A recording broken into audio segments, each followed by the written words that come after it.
In this episode of More Time Financial Gen Y Advice, we're talking about the risks of owning a property. So some of these risks include the interest rate risk. So what are you going to do if interest rates increase? So let's assume you've just gone to the bank, you've just got yourself a new mortgage, you've got a really good interest rate.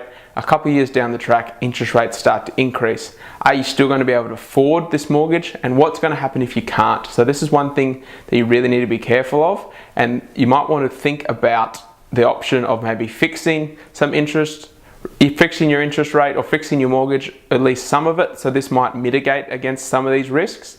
The next thing you got to think about is what's going to happen if you can't work. So what usually happens is the bank takes an assessment of your serviceability or your ability to service your mortgage on the income you're earning at the moment. So what's going to happen if you can't work or you can't service your mortgage? So this is where the use of income protection becomes really important, and that's one way you can mitigate against one of these risks.